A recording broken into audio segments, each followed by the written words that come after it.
My father had 2 wives. Okay? Yeah. 2 wives. There was no single day. Number one, I saw these 2 wives fight or quarrel or exchange words. They actually used to call themselves sisters.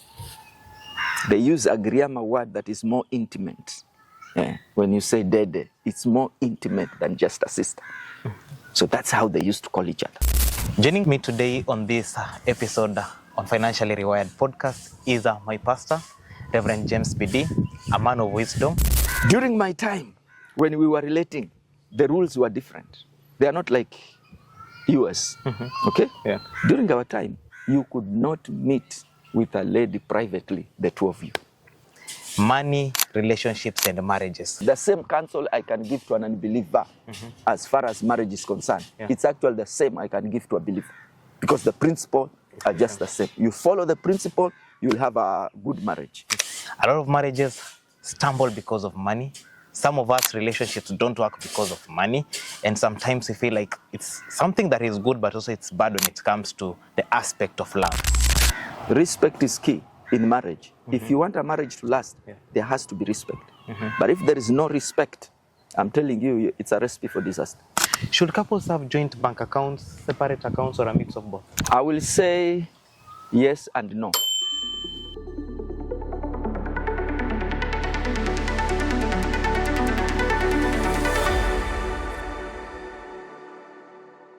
Welcome to Financially Rewired podcast, the podcast that helps you rethink money, mindset, and meaning so that you can live a financially free and purpose-driven life. I'm your host, Movali Derek, and today we are diving into one of the most sensitive yet critical conversations that we have in life. It's something that I've seen happen between my mother and my father. It's something that has happened in the relationships I've had in the past, and it's also something that I see happening in different relationships and marriages.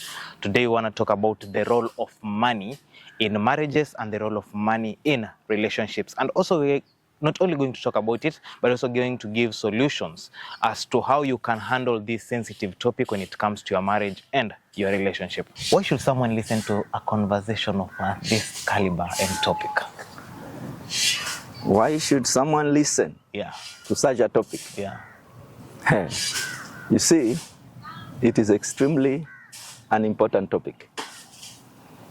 Because even if you read your Bible, or maybe not necessarily the whole Bible, but the teachings of Jesus Christ, you will actually be surprised that Jesus talked a lot about money and possession than actually he talked about heaven. All right? I mean it. And that's why Jesus said something very interesting, that where your treasures are, that is where your heart will be. And that statement, he made it in relation to the issues of possession, all right? And of course, finance and possession. So that means, therefore, money, finances, possessions have a serious implications in the life and the health of an individual in general. All right? Yes. Before we get into the depth of the conversation, maybe could you tell us a bit about your background and what inspired you into getting into ministry? That's quite interesting. Honestly, I don't know how to answer that question. But you see, this is a calling. It's not just something that you just want to do. No, to be honest with you, I didn't want to be a pastor. To be just honest with you, I didn't want to be one. Okay? But it's a calling. You know, it's something that God puts into your heart, and you cannot run away from it. You know, it's like fishing, using the fishing line and a bait. Once the fish is caught, some are huge. They will make a lot of running back and forth. And what a good fisherman does, they give the fish more rope so that it can roam and roam and roam, and eventually it will get tired. And then They pull it back. that is exactly what happened to me. Wow. I think you've been a pastor for a very long time. And from your experience, how big of a role does money play in the success or failure of a marriage or a relationship? Especially modern marriages. I have cancelled marriages a lot in my, it's not many years, but close to 30 years. Those are not few years. Yeah. I have discovered that there are actually three major things that ruins marriages and relationships. All right? And top on the list is actually poor communication. Communication takes the first slot in marriage breaking and destroying relationships, followed by finances. All right? Yeah. And finally, sex. Those are three major things that actually ruin relationships. For finance, if there is proper communication, okay, the issue of finance can easily be managed. Okay. We can easily navigate through it. Okay? But for us now to get this thing into perspective, I think we need to go back to how people start relating. You know, not every woman that you find in the streets or even in the church is meant for you. Not every beautiful girl that you can get along with is actually meant to be your wife. Okay. And the vice versa. Yeah. Is true. And at that early stage when we relate, there are things that we call like red flags as we relate. Okay? Yeah. And I've seen this as a very common, it is very common, especially in our generation now. It's very common. When you're in a relationship, for example, like you start a relationship and you want to get married, you have a girlfriend, let me use that term, and this girlfriend looks up to you entirely to maintain her in everything. Yeah. Okay? Yeah. Just run. Leave that relationship. That woman is a liability. She's not actually meant for you. All right? Is it wrong to be committed at a young age? No. No. You are taking the responsibility of a father, which is not yours. That's the responsibility of her father, not you. You also have your father, okay? Yeah. You also have your parents, all right? Yeah. So when we are coming into a relationship, you know, this kind of a dependence, kind of a syndrome, it's what actually brings chaos. When we are coming into a marriage, we are coming in as equal partners, okay? People that have their own value, people that have their own dignity, all right? Yeah. People that are actually capable of going their separate ways, all right? Yeah. So when one party comes in as the weakling, you know, and they want to be taken care of, then who will take care of you? Now, that is actually the wrong genesis when we enter into a relationship. So I advise that should be like a red flag. When you have a lady, a young lady, you know, who is still under the care of their parents, you know, and they are coming because you are now friends, boyfriend and girlfriend.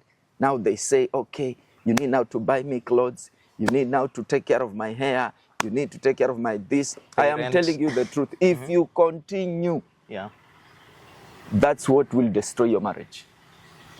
That's what will destroy your marriage. And that's where many people actually begin on the wrong footing. Wrong footing.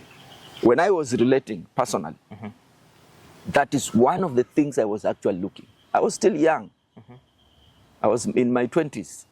But that's what I was looking at. If I find a lady who is entirely dependent on me, that one, it is a no.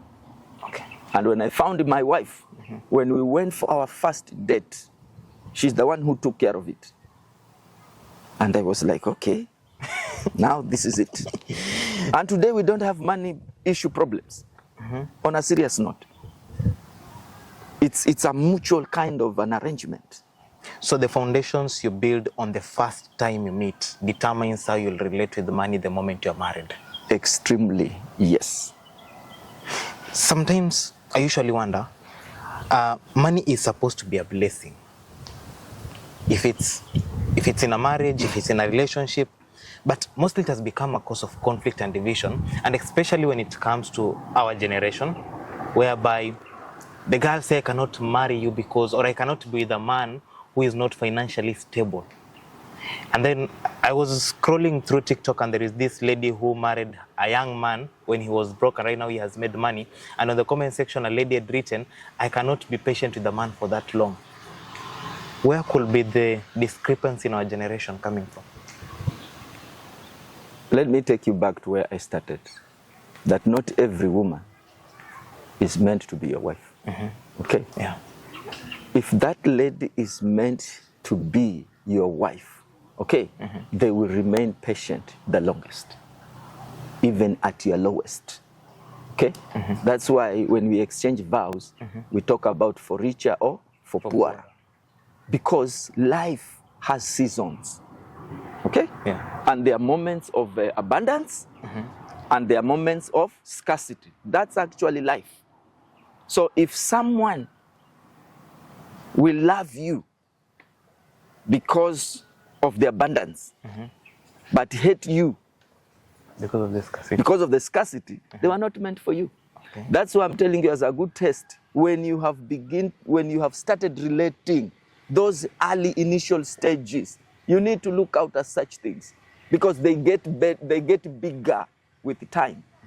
If a woman, literally a young lady, depends on you for her upkeep in the university, okay? Yeah. When they find someone who can give more than what you are giving, they will leave you. They will leave you. Okay. Because they are not coming because they really love you, but they love you plus what you have. If you remove what you have, then their love for you diminishes. In many African communities, men are usually seen as the providers. How does financial struggle affect a man's self-esteem in a relationship?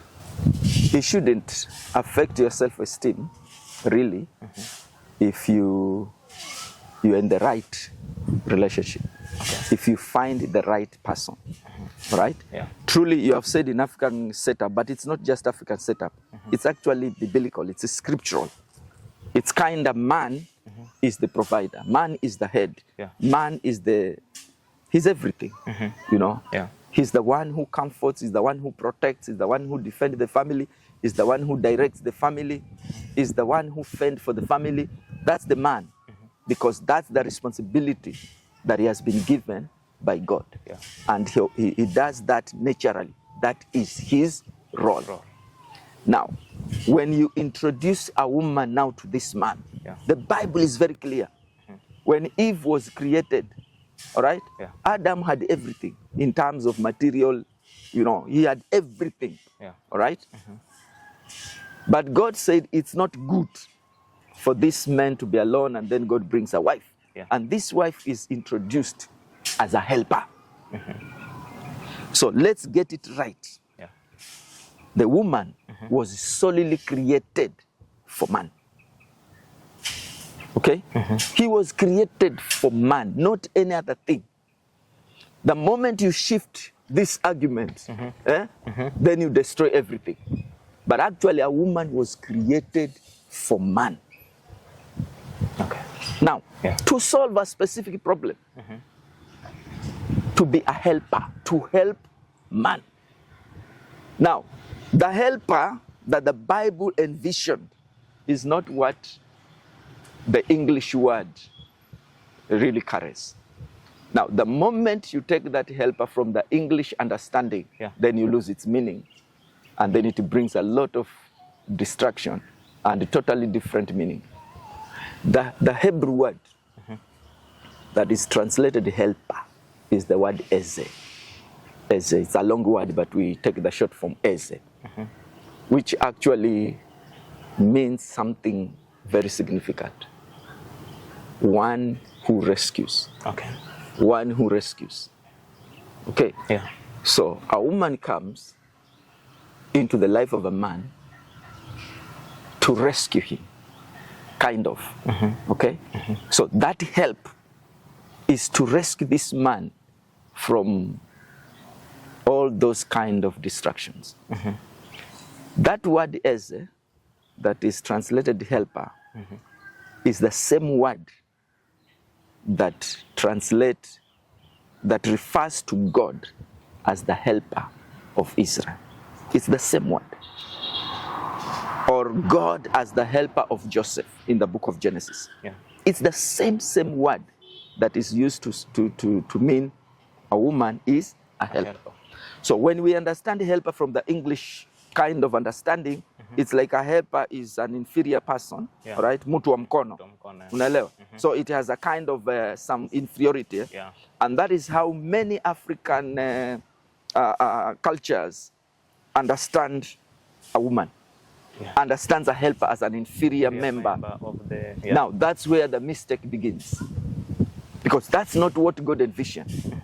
It envisions someone who is coming, who is secure, all right? Yeah. Someone actually who is strong enough. If you read Proverbs 31, that lady, that virtuous woman, that is the kind of a woman that comes into a man.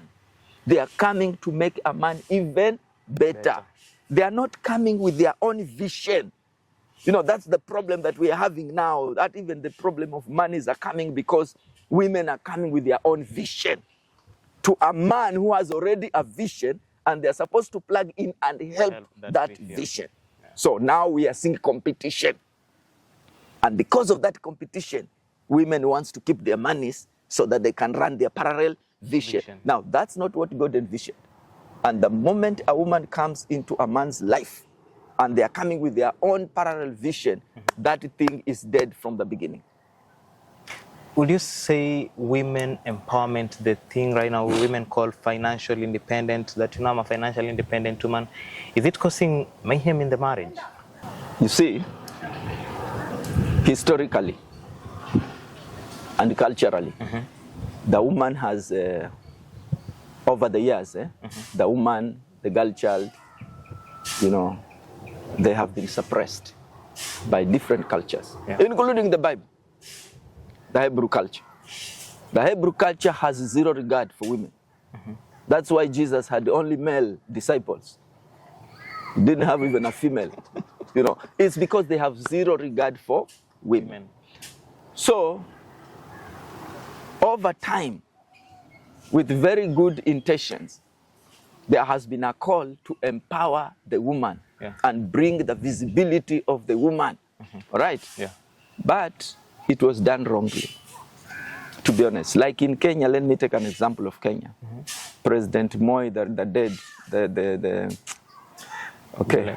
late President Moi, he had very good intention to empower the girl child. He started so many girls' schools. Moi Girls High School, Moi Girls High School, almost everywhere, okay, to empower and lift up the girl child, all right? And then the whole world was moving towards that women empowerment, you know, girl child and all these things. All the funds, resources were directed to the girl child, and they completely forgot about the boy child. So the boy child was just growing like a tree that just grows. Nobody cares for it. But the girl child is being taken care of. All attention is given to her. They were taught about empowerment, independence, financial independence, emotional independence, all these things. So the girl child has grown actually to be well aware of who she is, you know, well empowered, you know. Yeah. And the boy child has been left completely alone, unmentored and nurtured. So now, we find ourselves in a very serious problem. Because I will tell you, my brother, no matter what happens, no matter how high a woman can go, by the end of the day, they need a man. As a need. If you go to Genesis chapter 3, when God was giving those, you know, the consequences of their actions, he told the woman that your desire will be after your man all the days of your life. So from that day, no matter how high a woman goes, by the end of the day, they will actually need a man. No, let nobody deceive you. They will always need a man. Now, They were empowered. They were meant to believe that they can do without men. Yeah. That's the narrative. You know, once you have your own money, you can. But that's not true.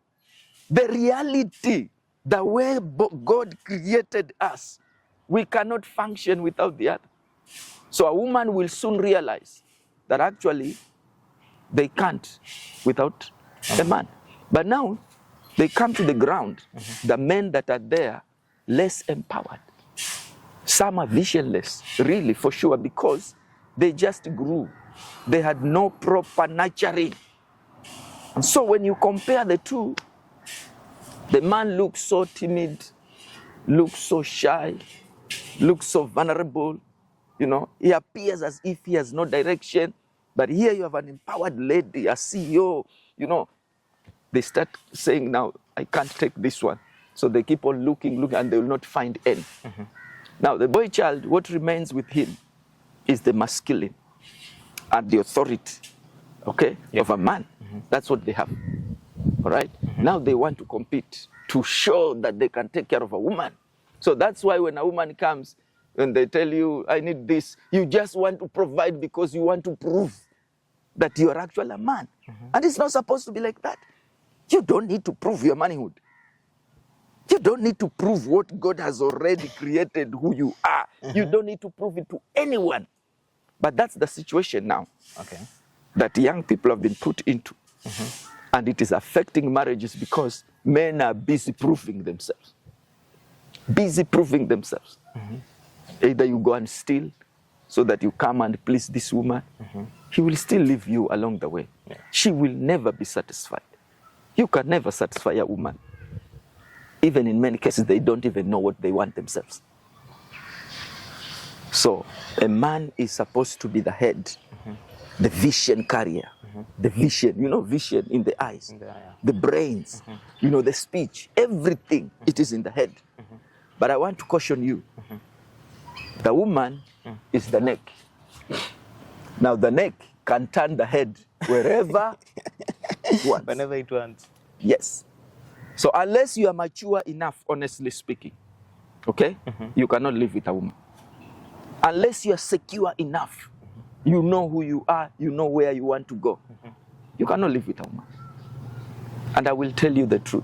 All men that know who they are, the worthy they carry, and they offer direction to their wives, even if their wife has a lot of money, she will bring it. She will actually bring it. Yes, she will actually submit. But if you are insecure, Timid. an insecure man, an excuse of a man, okay? Yeah. I'm telling you, you will suffer. So money in itself is not a problem. Man in itself.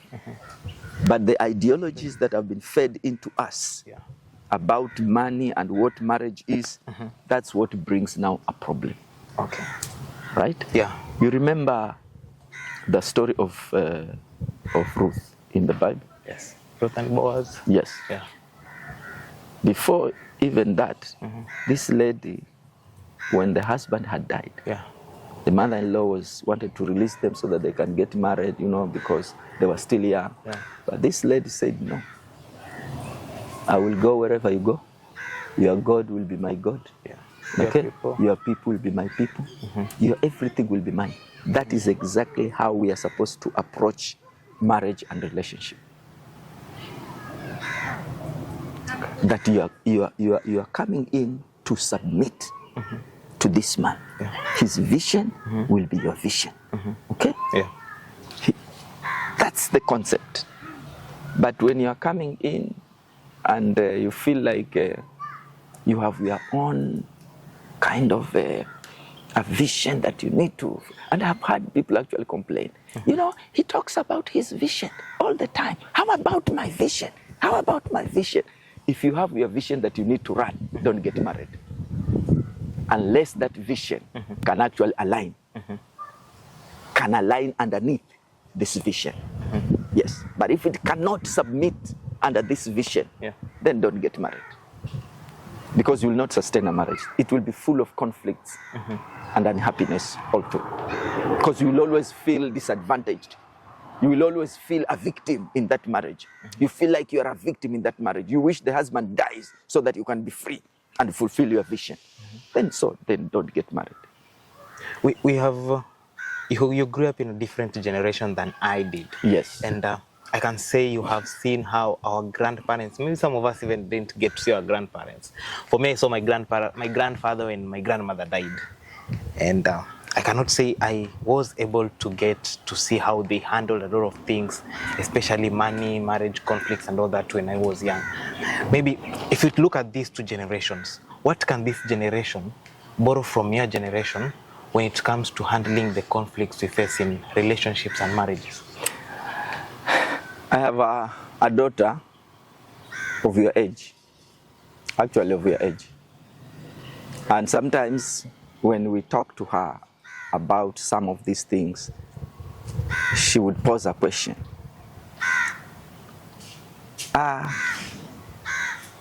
Which generation are you talking about? Okay, which generation are you talking about? You see, you people are old. We are in a different generation. And she would actually throw that to me. But I want to tell you here categorically. Seasons come and go, generations come and go. But the principles remain the same. And I will tell you here today, marriage is marriage in the eyes of the Lord. Whether it is done by an unbeliever, whether it is done by a Christian, whether it is done by a pagan, whether it is done by a Muslim, Hindu, whatever. Marriage in the eyes of the Lord, it is actually marriage. And the principles of marriage, they cut across all religions. Because God is not the founder of this religion. Okay? Yeah. So they are of no consequence. Religions is the creation of man. Okay? Yeah. Some of these are tools of control, and all those things. Yeah. But the truth is, marriage is marriage in the eyes of the Lord. And the principles of marriage are just the same. Just the same in all marriages. Okay. It works the same. The same counsel I can give to an unbeliever as far as marriage is concerned. Yeah. It's actually the same I can give to a believer. Because the principles are just the same. You follow the principle, you'll have a good marriage. You break the principle, there will be chaos. Okay? Yeah. Now, in those days when my father had 2 wives. Okay? Yeah. 2 wives. There was no single day. Number one, I saw these 2 wives fight or quarrel or exchange words. They actually used to call themselves sisters. They use a grammar word that is more intimate. Yeah. When you say dede, it's more intimate than just a sister. So that's how they used to call each other. And I never saw my father handling a case. Okay? Yeah. They were not loud. I think if they had their own problems, they would solve them indoors. Okay? Quietly and silently. Okay? During my time, when we were relating, the rules were different. They are not like US. Okay? Yeah. During our time, you could not meet with a lady privately, the 2 of you. It was not possible. And it was engraved in us as Christians. You can't meet in a private place, in a room with a girl, the 2 of you. No. So they created a safe space for us to do that. So I would call an elder and talk to the elder. Then the elder will make an arrangement. I'll take my girl there. Then we'll be given a place to talk in the view that they can see us. But we are the only 2 of us, but they can see us. And we talk our things there, and we are safe. Okay? Because respect is key. Respect is key in marriage. If you want a marriage to last, there has to be respect. But if there is no respect, I'm telling you, it's a recipe for disaster. So that's how we used to relate. Okay? And if I want to visit my fiancée where she lives, I cannot go alone. Okay? And I must alert her so that she brings a friend along for accountability. And then I have to go with a friend. I can't go alone. It is a rule. It's not written, but actually it was a rule. You cannot meet your fiancé, even the traditional grammar way. The traditional one, leave alone my generation when I was a Christian, the traditional one. We used to do those talks at the ladies' home. So you have to go with another man, okay? The parents had already made arrangements. So once you go there, they know they were waiting for you. You'll be put in a room, the four of you. You must come with a friend. She must come. If you come alone, you will actually be sent back. You are not serious, okay? Because you must be accountable. So you must come with someone. And the lady will come with someone. So you'll be put in a room, do your talking, and then they will give you food and chicken you eat. And then the ladies escort you just outside the boma, and then you're supposed to go away. You do like 3 visits, okay? And then there were 2 options. There was the wedding, and there was the eloping. So you can choose. If you are more respectfully, you will go the wedding way. But if you are nani, you can elope. And then once you elope, your father will come after 2 or 3 days to report. To report. And that reporting, there was a fine that you have to pay for that. That I'm the one who has your daughter. Your daughter. And then you pay a fine for that eloping. Okay? And then now the process of negotiation begins. So it was a structured way of doing things. And the marriages did last. Okay? Yeah. They did last. It's not like our days, because we are too independent, too opinionated, you know, we are uncontrollable. And that's why we are facing disasters. Okay? Yeah. In those days, they used to test virginity. Yes. And every girl that was found virgin, that was a great, great, great, great, great honor to the entire clan. And she was given a lot of gifts, and the grandmother as well. She was given a lot of gifts for taking care of this girl properly. Okay? Yeah. If you found this lady is not virgin, you return her home. Yes. So in those days, my friend, people used to live soberly and upright. But nowadays, sex everywhere, even in the streets. So you have been sleeping together, and then you come to church, you want to do a wedding. So in your wedding night, what are you excited about? There's absolutely nothing. Okay, I think that's why people want to go for honeymoons in Bali, Indonesia, explore new places. Because there is nothing. Yeah. Because absolutely there is nothing they are looking forward to. Okay? Yeah. You counsel a lot of couples before marriage, even some are in marriage. Should couples have joint bank accounts, separate accounts, or a mix of both? Okay. All right. That's a good question. A very good question indeed. I will say yes and no. Okay. The ideal, if truly you believe that you are meant for each other, if truly you believe that you have one objective, one goal, one vision that you need to accomplish together, if you believe that you have truly become one, as the scripture says, okay, having a joint account is good. It's very good, because we will always plan for the monies, we will plan for our expenditure together, and then we will do withdrawal and expense. So no quarrels. There is nothing like imagining that the other person has money, he doesn't want to give, and I will not also give mine. So let's see, it becomes a stalemate. The marriage inakuwa suspicious all the time. There will be mistrust about finances. Okay? So I encourage actually having a joint account. Sawa.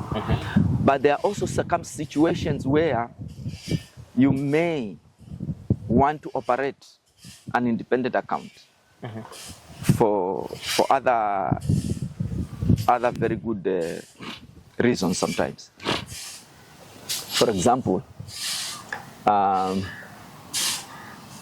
we were buying property with my wife, and There were two pieces of land together, but they are separate, that have two titles.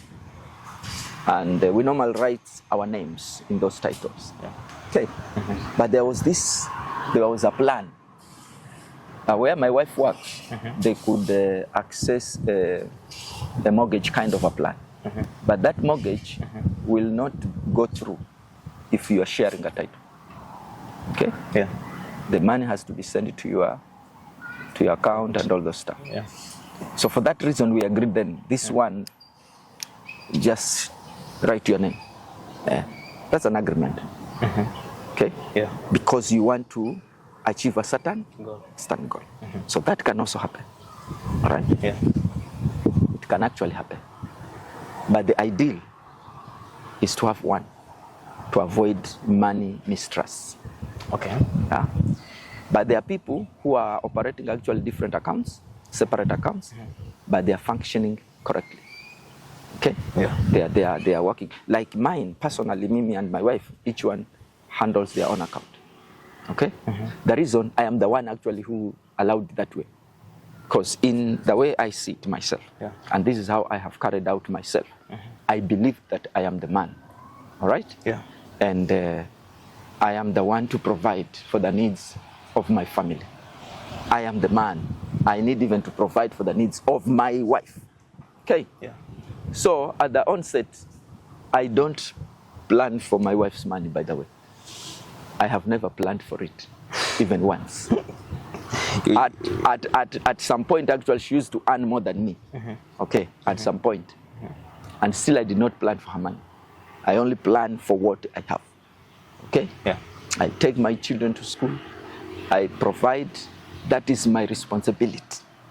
So once you take it that way, and then you have a sane wife, okay, a wife who is sane, who understands actually her role and responsibility in a family.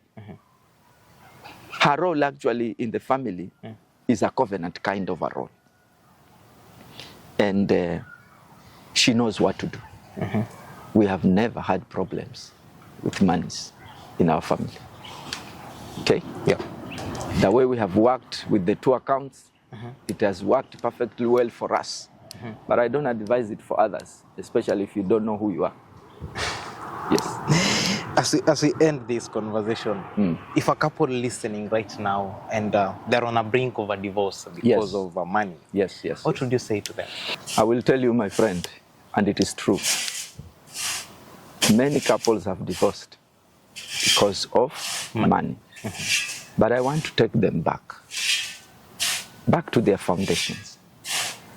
Many of these things, they will actually show themselves during those early stages of courtship.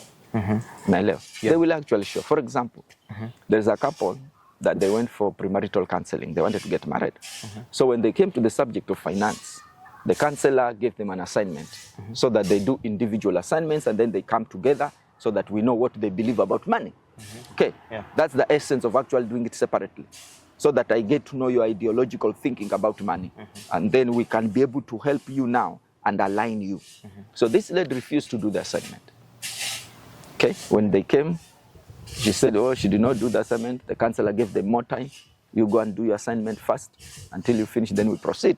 Then they come the following week. She has not done it, so she was not willing to do. All right? Yeah. She didn't want to do it because her belief about money was actually crooked. Okay? Yeah. At that point, this brother should have stopped. He should actually stop marrying this woman. Okay? Yeah. But he went ahead, and eventually they got married.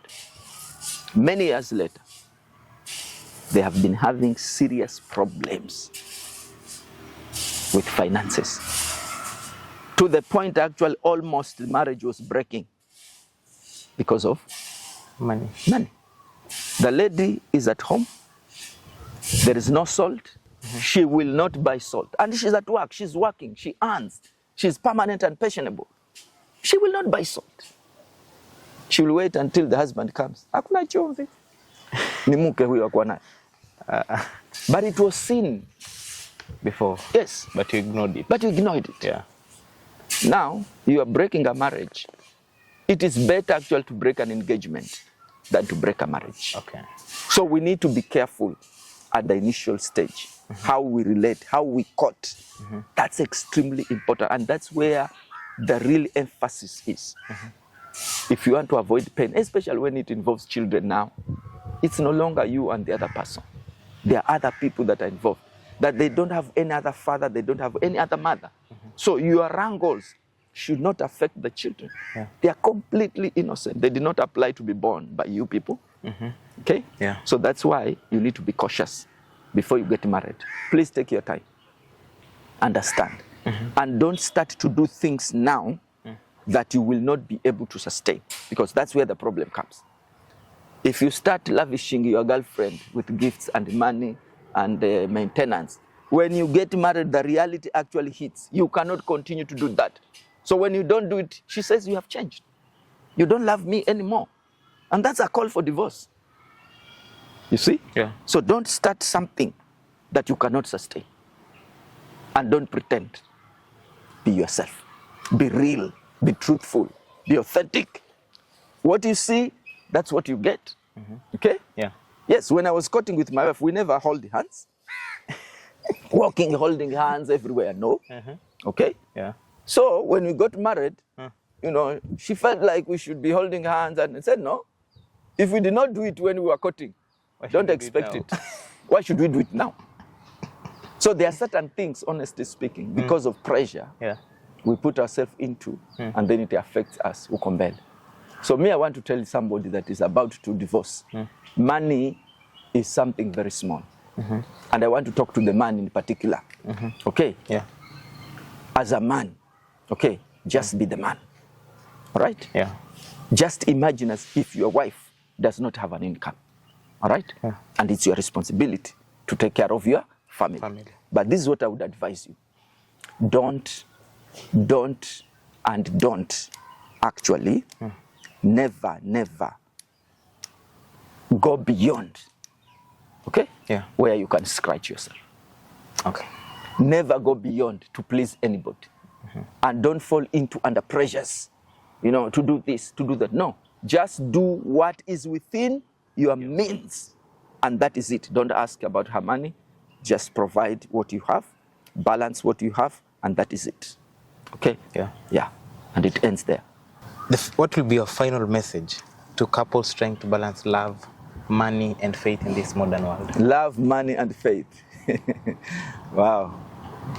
Wow. You see, our faith should actually defines how we relate with these other things like money and even the so-called love. Okay? Yeah. The so-called love should come out really of our faith. Our faith should define how we love. Okay? Yeah. Our faith should define how we handle money. Okay? Yeah. If your faith is weak, if your faith is crooked, all those other things will be crooked. Okay. Yes, they will all be crooked. So we want to talk to those people that please invest in your faith in God. Okay? Yeah. Invest in your faith in God. Because that's, you know, that's the most important thing. You know, if you trust that God is able to provide, even in those moments of scarcity, your faith, you know, will keep you going. Yeah? Yeah. Other than panicking and get heart attack, ulcers, and all these things, you know. Yeah. Trust in the Lord. Okay? Yeah. Do not lean on your own understanding. In all your ways, acknowledge Him, and He will make your path straight. So faith is critical, even in love and in money. Wow. I think when I sit down with Pasi, I don't have much to say because he just gives the advice I think I should be getting at the right age that I am in. And it helps me in making a couple of decisions. And if I slip in life, then I should blame myself because I was being able to be guided at a very young age. And he has spoken a lot that I don't want to add. That marks the end of our today's conversation. I'll see you in the next episode. Thank you.